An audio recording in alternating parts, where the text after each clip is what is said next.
വരുന്ന ഒക്ടോബർ 13 വേളാങ്കണ്ണി മാതാപ്പള്ളി അങ്കണത്തിൽ ഇതിൻ്റെ 1 വർഷം പൂർത്തീകരിക്കുമ്പോൾ, നിരാഹാര സമരത്തിൽ 1 വർഷം പൂർത്തീകരിക്കുമ്പോൾ, ഈ ഒരു അവസരത്തിൽ ഞങ്ങൾ കേന്ദ്ര സർക്കാരിനോടും സംസ്ഥാന സർക്കാരിനോടും ഒരു അഭ്യർത്ഥന മാത്രമേ ഉള്ളൂ. 33 വർഷങ്ങളായിട്ട് കരമടച്ച് ഒരു പ്രശ്നവുമില്ലാതിരുന്ന ഒരു ഭൂമി വഖഫ് ബോർഡ് അവർ ആസ്തി പട്ടികയിൽ ചേർത്തപ്പോൾ 2022 മുതൽ റവന്യൂ അവകാശം പൂർണ്ണമായി ഞങ്ങൾക്ക് നഷ്ടപ്പെട്ടു.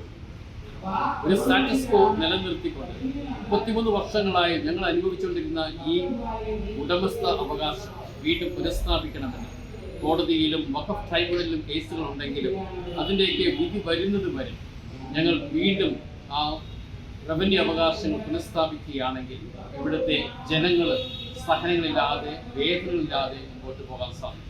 ഈ ഒരു അഭ്യർത്ഥന സ്വീകരിച്ചുകൊണ്ട് കേന്ദ്ര സർക്കാരാണെങ്കിലും സംസ്ഥാന സർക്കാരാണെങ്കിലും ഇവിടെ ഇടപെട്ട് ഈ ഒരു പ്രശ്നത്തിന് പരിഹാരം ഉണ്ടാക്കണമെന്ന് ഞങ്ങൾ അഭ്യർത്ഥിക്കുന്നു.